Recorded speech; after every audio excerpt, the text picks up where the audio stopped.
Bismillah, alhamdulillah, wassalatu wassalamu ala rasulillah wa ala alihi wa sahbihi wa mawalah. Jemaah kaum muslimin rahimakumullah, pada pertemuan yang lalu saya membahas ammal muhlikat, yaitu penyakit yang membahayakan, khususnya penyakit rohani. Itu sudah sampai yang kedua. Yang pertama adalah syuhun muto'. Syuhun muto' itu pelit yang diikuti, tidak mau berbagi. Ini adalah penyakit yang pertama. Penyakit yang kedua hawan muttaba', itu segala keinginan dipenuhi atau hawa nafsu dipertuhankan. Nah, sekarang yang ketiga. Nah, penyakit yang ketiga yang membahayakan itu adalah wa'ijabul mar'i binafsih. Ijab itu ajaba yu'jibu ijab, yang berarti mengagumi, mengajaibkan, menganggap hebat. Boleh kita pahami sebagai sombong, menentang kebenaran. Mar'i, seseorang itu binafsih, dengan dirinya sendiri. Jadi bangga banget dengan dirinya sendiri, atau mengagumi diri sendiri, atau menganggap sepele pada orang lain. Itu penyakit yang membahayakan. Nah, jadi perkataan ijab berasal dari ajaba yu'jibu ijab. Dari ajab, atau bahasa Indonesia ada istilah ajaib atau kagum. Jadi mengagumi, mengagumkan, menghebatkan, menganggap dirinya hebat, menjadikan kagum atau ajaib pada diri sendiri. Dengan demikian, ijabul mar'i, ijab tadi adalah mengagumkan, menganggap kagum, mar'i seseorang, binafsi dengan dirinya sendiri. Jadi diri sendiri sangat kagum, menganggap dirinya hebat. Oleh karena itu, sifat terlalu membanggakan diri dan menganggap sepele yang lain itu disebut ujub. Ujub, ada takabur. Kalau ujub saya kira sudah jadi bahasa daerah atau bahasa Indonesia ya. Ujub takabur. Kalau di Cianjur itu dikenal istilah ujub. Jadi jangan sampai ujub. Ujub itu merasa diri agung, merasa diri paling gagah, merasa diri paling hebat segala-galanya. Dan menurut Al-Qurtubi, ijabul mar'i binafsi itu memandang dirinya memiliki kesempurnaan hingga lupa akan nikmat Allah. Jadi padahal setiap diri, setiap individu kan punya keunggulan ya, punya kelebihan. Di samping kekurangan tapi punya kelebihan. Tapi kalau ujub atau ijabul mar'i binafsi mah lupa kelebihannya, itu lupa sebagai anugerah dari Allah Subhanahu wa taala, karena merasa dirinya itu dimiliki segalanya dan disertai meremehkan pihak lain. Dan itu kalau takabur lebih menonjol dari ijabul mar'i, atau mungkin ijabul mar'i bagian dari takabur. Takabur atau sombong sudah kita bahas hadisnya.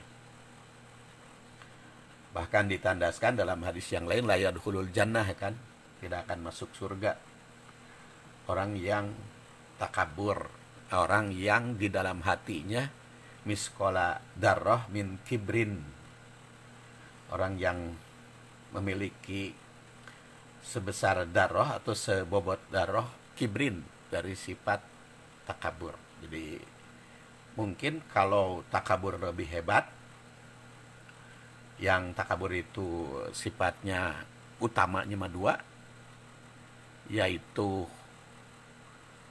eh, batarul haq, menentang kebenaran.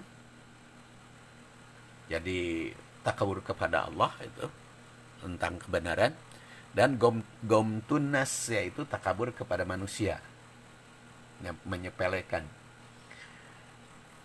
Jadi boleh jadi ijabul mar'i binafsih bagian dari takabur tersebut, dan ini merupakan penyakit yang ketiga,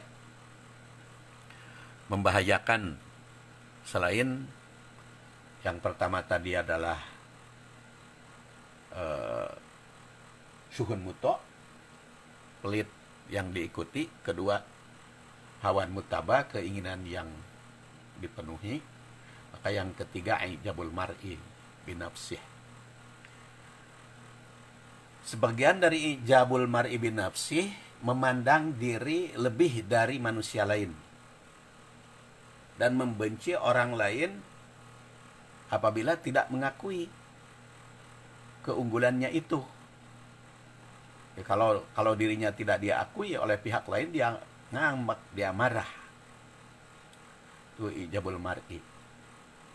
Penyakit semacam ini sering juga disebut al-ujub atau ujub. Perbedaan antara ujub dengan takabur, karena di sini ijab ya, ujub dengan takabur. Nah, perbedaan yang paling mendasar adalah lebih pada bangga akan dirinya, sehingga segalanya merasa lebih dari orang lain. Sedangkan takabur tidak mengakui kelebihan orang lain dan menganggap sepele pihak lain. Itu takabur. Kalau ujub mah lebih diri sendiri. Al-Ghazali berpendapat bahwa ujub itu terdiri atas beberapa macam, bahkan sampai 8 macam ujub itu. Kata Al-Ghazali dalam kitabnya Ihya Ulumuddin. Saya yakin bagus itu Ihya Ulumuddin itu. Cuman kita harus hati-hati kalau mengutip hadisnya ya. Karena beliau tidak menilai hadisnya, atau tidak mengklasifikasi mana hadis dhaif, mana hadis sahih, mana hadis hasan. Yang penting kalau beliau menerima dari pihak lain itu hadis dan cocok dengan judul, dia masukkan walaupun hadisnya sanadnya lemah. Makanya saya katakan Ihya itu bagus materinya, cuman kalau kita mengutip hadisnya harus hati-hati, harus dicek dulu. Sekarang kan mengecek hadis gampang ya, lebih mudah lah dibanding zaman dulu. Kalau zaman dulu makan harus membuka kitabnya susah. Kalau sekarang mah tinggal, terutama dari sudut otentisitas hadis, keberadaannya kan bisa dibuka, ditulis hadisnya di dalam Maktabah Syamilah, salah satu file dalam internet Maktabah Syamilah itu bisa kita ngecek. Tapi kalau pendapatnya bisa kita ikuti, katakan itu pendapat. Jadi kalau beliau menyebut qala Rasulullah, maka harus diteliti dulu apakah benar hadis atau bukan gitu. Itu saya maksud. Jadi kata Imam Ghazali di dalam Ihya Ulumuddin, ada 8 macam ujub, yaitu ayu bibadani. Orang ujub dengan badannya, fi jamalihi, ketampanan, hayatihi, kehebatan atau keunggulan, kuati, kekuatan, atau tanasub ashkali, bentuknya, tubuhnya, penampilannya, wahusnu surati, dan kecantikan, kecakapan, termasuk juga husn sauti, keindahan suaranya. Jadi kalau dia merasa bahwa badannya itu lebih cantik, lebih hebat, lebih tampan, lebih bagus dibanding yang lain, termasuk juga penampilan, termasuk juga suara, merasa diri, merasa lebih di pihak yang lain. Nah, itu ujub yang pertama. Di bangga diri semacam ini akan tercela bila melecehkan kekurangan orang lain dan melupakan bahwa apa yang dimilikinya itu sebagai karunia dari Allah. Tapi kalau dia tasyakur kepada Allah, punya badan yang sampaian, bagus, di pakaian apa, didandani apapun, kecantikan, itu di dalam diri bertasyakur kepada Allah, itu bagus. Tapi kalau lupa akan nikmat Allah sehingga bangga dengan dirinya, itu tidak bagus. Makanya kan kalau kita perhatikan doa Rasul ketika berhias, Allahumma kama ahsanta khalqi fahasin huluki.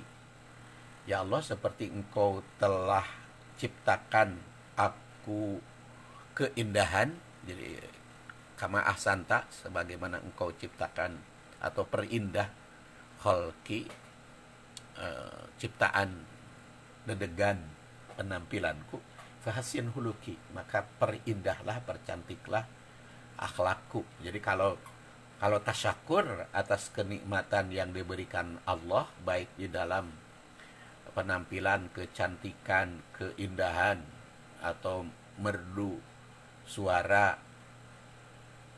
itu bagus kalau tasyakur kepada Allah. Yang dicela apabila berpenampilan tampan, cantik, berpakaian bagus, berhias, itu dijadikan takabur, dijadikan ujub, dianggap dia yang lebih, bukan merupakan anugerah dari Allah, dan menyepelekan pihak lain. Nah, disertai kebanggaan diri dan menganggap orang lain rendah, itulah ujub yang pertama, ujub takabur yang pertama. Dan hadisnya sudah kita bahas pada pertemuan yang lalu. Rasul bersabda, la yadkhulul jannata man kana fi qalbihi misqalu darrah min kibrin. Tidak akan masuk surga orang yang ada di dalam qalb, hati nuraninya, misqalu darrah, darah pun min kibrin, dari kesombongan. Nah, sehingga qala rajulun, seorang sahabat bertanya, innar rajul yuhibbu ayyakuna saubuhu hasanan. Gimana kalau orang itu senang berpakaian bagus, wana'luhu hasanatan, termasuk sepatu sandalnya juga bagus? Maka Rasul menjawab, innallaha jamilun. Kalau urusan memperindah, mempercantik, memperbagus diri dengan pakaian indah, ya Allah Subhanahu wa taala juga maha jamil, maha indah segalanya. Yuhibbul jamal, mencintai keindahan. Al-kibru, takabur, itu batrul haq wa gomtun nas, menentang kebenaran dan menyepelekan manusia. Jadi itu yang pertama, ya. Jadi berdasar hadis ini, ujub takabur bukan terletak pada penampilan dengan pakaian serba bagus, serba indah, tapi bangga diri dengan apa yang dipakai, disertai dengan merendahkan pihak lain dan menentang kebenaran. Maka berpakaianlah yang bagus, berpenampilannya yang indah, tapi jangan ujub, jangan takabur. Karena apa? Karena takabur atau ujub itu mengagumi diri, yang menganggap sepele orang lain. Nah, itu merupakan penyakit yang muhlikat. Kemudian ujub yang kedua adalah al-bats wal quwwah, dengan kekuatan atau kegagahan diri dan kekuatan, merasa paling hebat. Nah, dalam Al-Quran orang semacam ini dicontohkan kaum Ad dalam surat 41 ayat 15. Fa amma adun fastakbaru fil ard. Kaum Ad itu takabur, itu merasa di muka bumi paling hebat. Bighairil haq. Dan itu tanpa bukti ya. Bahkan kalau mereka mengatakan man asyaddu minna quwwatan. Siapa lagi yang memiliki kekuatan lebih dari kami? Siapa lagi yang memiliki kehebatan melebihi kami? Nah, jadi dia menyombongkan dirinya seperti itu. Sehingga dia bertanya, man asyaddu minna quwwatan. Siapa lagi yang memiliki kekuatan melebihi dari kami? Awalam yarau, apakah mereka tidak melihat? Anallah, sungguhnya Allah khalaqakum, menciptakan mereka, huwa asyadu minhum quwwah. Padahal Allah Subhanahu wa taala yang memiliki kekuatan lebih dari mereka, karena Allah yang membuat asyadu minhum quwwah. Jadi bukan mereka sebetulnya yang kuat, karena mereka punya kekuatan, punya kegagahan, itu kan ciptaan Allah. Jadi jangan merasa bahwa dirinya lebih hebat, karena itu diciptakan oleh Allah. Bukankah Allah yang menciptakan mereka? Maka huwa asyaddu minhum quwwatan, dia Allah yang memiliki kekuatan dibanding mereka. Wa kanu bi ayatina yajhadun, dan memang mereka itu mengingkari pada ayat-ayat Allah Subhanahu wa taala. Makanya kaum Ad disebut orang yang ujub, takabur bil batsi wal quwwah, dengan kehebatan diri itu bertakabur. Jadi kaum Ad dikelompokkan sebagai orang yang ujub, bukan karena kekuatan yang mereka miliki, tapi merasa dirinya paling kuat dan tidak menyadari ada kekuatan Allah yang lebih dari mereka. Jadi karena merasa setinggi langit, menganggap tidak ada yang di atas langit. Ini ujub. Sifat ujub yang disyaratkan dari ayat ini, pertama adalah bangga diri dengan kekuatan. Karena di situ dikatakan asyaddu minna quwwah. Kemudian yang kedua, menentang kekuatan lain dengan menyepelekan yang ditantang, sehingga merasa bertanya kepada pihak lain, sok bandingkan mana yang lebih kuat. Yang ketiga adalah melupakan kekuatan yang maha kuat, yaitu Allah. Makanya diingatkan, innallaha alladzi khalaqahum wa huwa asyadu minhum quwwah. Dan di situ yajhadun, ya, membantah sang pencipta. Kemudian ujub yang ketiga adalah bil aqli wal qiyasah. Atafatun li daqa'iqil umur min masalihiddin wa dunya.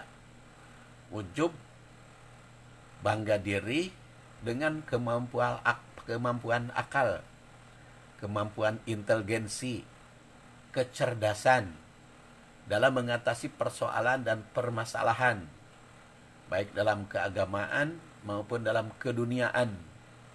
Jadi itu ujub dengan akal, dengan kemampuan diri, ujub dengan intelijensi, sehingga orang lain semuanya bodoh, yang pintar dia sendiri, yang cerdas dia sendiri. Nah, orang yang demikian biasanya tidak mau menerima pendapat atau saran orang lain. Jadi, yang benar itu diri sendiri. Kalau orang lain berpendapat pasti salah. Ini ujub bil akal, ujub dengan akal. Ingat, ini yang kita bahas adalah pandangan Imam Al-Ghazali. Jadi kalau Anda punya pendapat, ya kita hormati apa yang dikemukakan oleh Imam Ghazali. Ini adalah pendapat beliau. Jadi yang ketiga itu ujub dengan akal, ya, dan merasa dirinya paling pinter, paling cerdas, dan tidak mau bermusyawarah, tidak mau klarifikasi dengan pendapat orang lain, tidak mau dikritik, tidak mau dikritik, tidak mau dibantah, ya, karena merasa cukup dengan hasil pemikiran sendiri untuk dijadikan keputusan. Dia juga menganggap bahwa orang lain itu yang berbeda paham sebagai orang bodoh. Nah, itu kalau dirinya sendiri merasa lebih hebat di pihak lain, maka kesombongan diri. Tapi kalau kelompoknya atau organisasinya atau hisbahnya atau partainya menganggap seperti itu, maka sombong atau ijab dengan kelompoknya, dan itu penyakit, ya, jabul mar'i binafsih. Perlu diingat bahwa manusia itu kan di samping memiliki kelebihan, tapi juga mempunyai kekurangan. Jadi kalaupun sudah demikian hebat, manusia itu tetap saja ada kekurangan, ada kelemahan. Walaupun sudah punya titel profesor, doktor, ya dalam bidang tertentu kan, tidak bisa dalam bidang segalanya. Makanya kalau di dalam ilmu keagamaan juga sering saya soroti kan 3R, alat untuk memahami keagamaan. Ada R pertama adalah rasio, itu kaitan dengan logika dalam bidang akidah, keyakinan, yang itu semuanya juga sulit dinilai oleh pihak lain, ya. R pertama adalah rasio. Yang kedua adalah raga, tingkah laku atau perbuatan. Yang ketiga adalah rasa. Nah, kalau di bidang keagamaan sekurang-kurangnya ada akidah, itu harus pandai dalam bidang akal, rasio, dalam bidang pemikiran. Kalau itu akidah. Nah, kalau di dalam memahami raga, praktek, cara, maka itu fikih. Dan yang ketiga rasa itu akhlak. Karena ada orang yang cerdas di dalam berlogika secara rasio, bicaranya masuk di akal, tapi di dalam ilmu kaitan dengan fikih ada kekurangan. Nah, dia cerdas dalam akidah dan fikih, tapi dalam akhlak.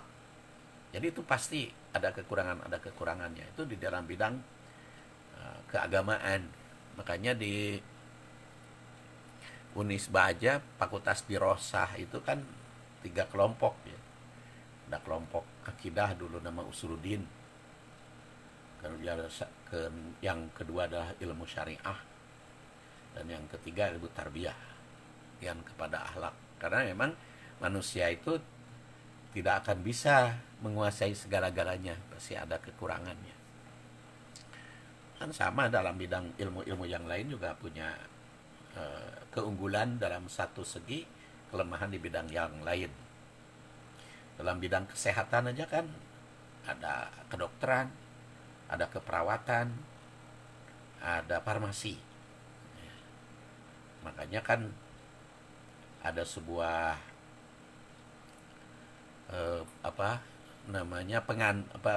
pembagian tugas dalam bidang kesehatan juga.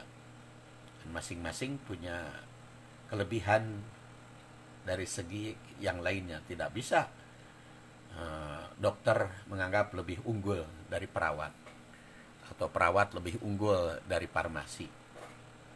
Jadi itu satu sama lain mempunyai keunggulan di bidangnya dan kelemahan di bidang yang lain. Supaya apa? Supaya tidak ujub bil akal. Karena yang namanya manusia itu pasti ada kelebihan dalam bidang tertentu, ada kekurangan dalam bidang yang lain. Yang keempat, ujub bin nisbi asyarif. Ujub dengan ras turunan yang dianggap mulia. Ras atau marga yang memiliki kemuliaan, merasa memiliki derajat lebih tinggi dibanding yang lain.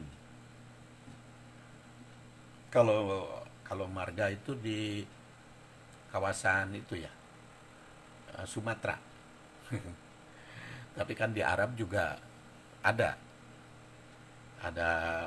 nasab kan, ada nasab itu selalu disebut, oh ini mah marga anu lebih hebat, sehingga merasa diri lebih unggul. Lalu bagaimana, ada juga kan yang berpendapat marga itu katanya supaya ditasyakuri. Ya, mungkin tidak jadi masalah, tetapi kalau merasa bahwa marga dia lebih unggul dibanding yang lain, itu kan tidak ada dasarnya. Tapi kan kalau di Indonesia mah banyak istilah darah biru. Jadi kalau ayahnya orang hebat, maka dia anggap dirinya lebih tinggi di pihak lain, kan?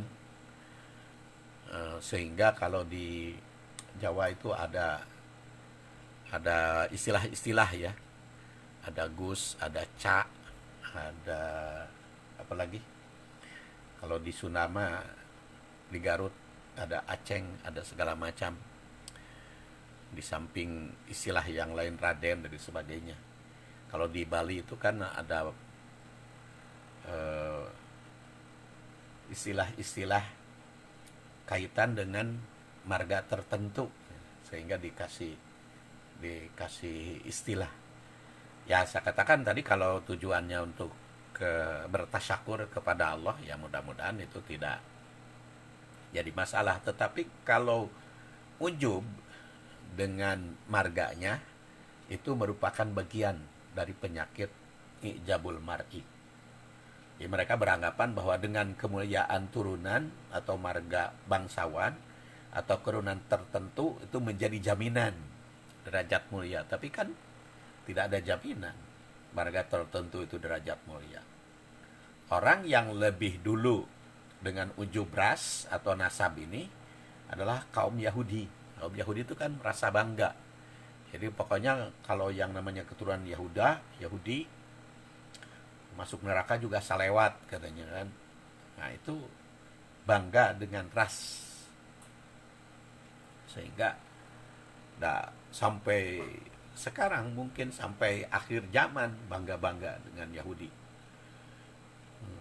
Dan pernah kan oleh Rasulullah SAW juga ditegur ketika salah seorang istrinya menyebut Yahudi kepada yang lain.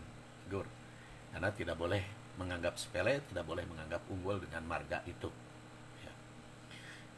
Jadi beranggapan bahwa ras mereka tidak akan dijilat api, kan Yahudi itu. Api neraka itu tidak akan bisa menjilat karena keturunan. Nah, ujub mereka itu diungkapkan dalam ayat Quran supaya tidak menular pada orang mukmin. Pokoknya waqalu lan tamassana an-naru illa ayyaman ma'dudah. Mereka mengatakan tidak akan menyentuh kami api neraka itu kecuali hari-hari tertentu. Maka dikatakan kul attakhadtum indallahi ahdan. Apa sudah ada perjanjian dengan keturunan Yahudi itu akan dibebaskan dari neraka? Fala yukhlifallahu ahdahu am taquluna 'ala Allah ma la ta'lamun. Mana Allah Subhanahu wa taala mengadakan perjanjian seperti itu? Katakan, sudahkah kamu menerima janji dari Allah sehingga Allah tidak akan memungkiri janjinya? Ataukah kamu hanya mengatakan terhadap Allah yang tidak kamu lakukan. Antakulu Allah ma la ta'lamun. Dengan bangga kelompok mereka yang mengatakan bahwa mereka tidak akan disentuh neraka, jadi sebentar, karena ras dan nasab mereka dianggap lebih mulia, maka dibantah oleh ayat ini, surat Al-Baqarah 280. Dengan nada bertanya, Allah membantah mereka, apakah mereka telah mengadakan perjanjian dengan Allah? Apakah benar mereka menjamin suatu ras bangga dengan tidak masuk neraka, ataukah mereka hanya membuat kebohongan? Nah ini, oleh karena itu dalam ayat 81-nya, bala man kasaba sayyi'atan wa ahatat bihi khati'atuhu wa ulaika ashabun nar hum fiha khalidun. Ingat, barang siapa yang berbuat jahat, buat kesalahan, ashabun nar semuanya juga, tidak akan dipilih-pilih, turunan siapapun tanpa kecuali. Yang berbuat dosa, diliputi oleh dosa, bakal menjadi penghuni neraka. Jelas berdasarkan ayat ini tidak ada perbedaan turunan siapa, ras mana, atau bangsa apapun. Baik keturunan Yahudi, keturunan Nasrani, Quraisy, Bani Hashim, atau kalau di Jawa Bani Anu, turunan Anu, nggak ada perbedaan. Kalau mereka berbuat dosa, ya siksa lah. Oleh karena itu tidak sepantasnya ujub dengan kesukuan atau ras dan marga. Kesukuan, kebanggaan, kafilah, marga, ras, keturunan, silsilah atau bani bukan untuk dibanggakan, menyepelekan lain, tapi untuk saling mengenal, saling memuliakan. Tapi kemuliaan seseorang kan ditentukan oleh takwa. Ya Yuhannas, inna khalaqnakum min dzakarin wa unsa wa ja'alnakum syu'uban wa qabaila lita'arafu. Inna akramakum indallahi atqakum. Innallaha alimun khabir. Hai manusia, kami menciptakan kalian terdiri dari laki-laki dan perempuan. Kami menciptakan kalian, menjadikan kalian syu'ub, bersuku bangsa, berkapilah-kapilah, itu lita'arufu, supaya saling mengenal, bukan untuk dibangga-banggakan merasa diri lebih unggul dibanding yang lain. Lita'arufu. Kenapa? Karena inna akramakum indallahi atqakum. Nah, yang paling baik itu paling takwa, sedangkan takwa itu sendiri kan sulit diketahui oleh pihak lain. Innallaha alimun khabir. Sebenarnya Allah maha waspada dan mengetahui. Ini berdasar Al-Hujurat ayat 13 ini, perbedaan suku, bangsa, kabilah tidak menunjukkan kemuliaan atau derajat seseorang. Derajat manusia ditentukan oleh takwa. Makanya semakin bertakwa, semakin mulia derajat. Semakin kurang takwa, semakin rendah. Tapi kan kita sulit mengetahui orang paling bertakwa. Maka oleh karena itu tidak usah dibanggakan.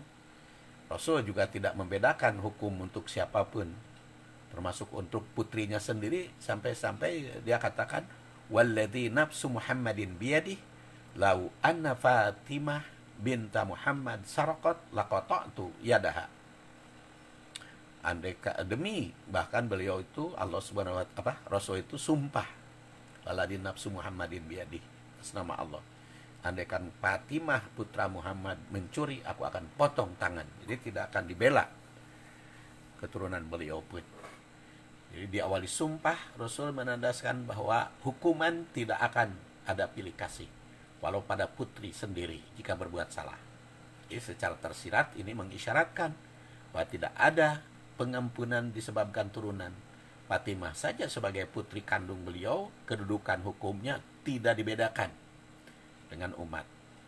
Nah, oleh karena itu tidak sepantasnya orang merasa dimaksum karena merasa ada penilaian nasab atau turunan atau ras.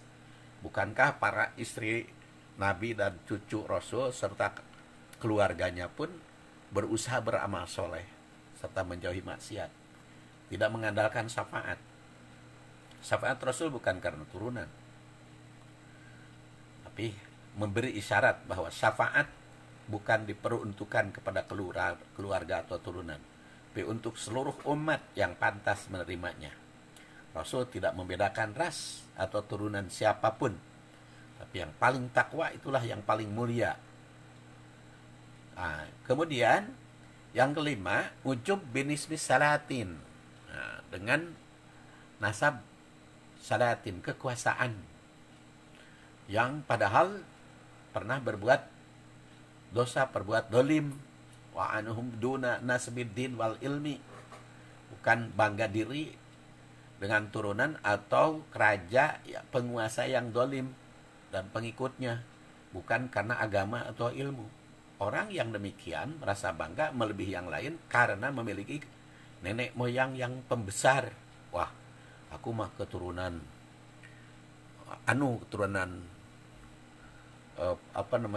Pajajaran, keturunan Siliwangi, atau keturunan Raja turunan Fir'aun, turunan Heksos. Padahal dibanggakan, padahal tidak bisa dibanggakan semua. Terus juga ujub bikasratil adad wal aulad, ya, bangga dengan banyak pengikut, banyak anak, banyak khodim, banyak pembantu, atau banyak balad, ya, banyak penolong, bangga, ujub, sehingga menjepelekan pihak yang lain. Nah, kerabat, keluarga, ujub dengan pengikut atau pendukung, melanda berbagai lapisan, ya, bahkan di kalangan pejabat, politikus, para mubalig, tidak sedikit kalangan mereka yang lepas kontrol karena kalau sudah banyak pengikut, berakibat kesombongan. Raja Rasul juga sempat, ya, merasa bangga dengan banyaknya jumlah pengikut, akhirnya kalah kan ketika peristiwa perang Hunain. In a'jabatkun kasratukum falam tugni ankum syai'an wa daqat alaikumul ardu bima rahubat summa walaitum mudbirin, sehingga kan menderita kekalahan. Ketika perang Badar, kaum muslimin jumlahnya sedikit malah menang. Ketika perang Hunain malah justru banyak, malah kalah. Jadi itu bisa terjadi. Ya. Bahkan di perang Uhud juga ada istilahnya itu ujian, ya. Maka oleh karena itu suhun muto hawan mutaba ijabul mar'i merupakan penyakit yang harus disembuhkan, harus diobati. Saya kira untuk saat ini dianggap cukup. Insya Allah akan berlanjut kepada bab yang lain, yaitu bab munajjiyat. Subhanakallahumma wa bihamdik asyhadu an la ilaha illa anta astaghfiruka wa atubu ilaik. Wassalamualaikum warahmatullahi wabarakatuh.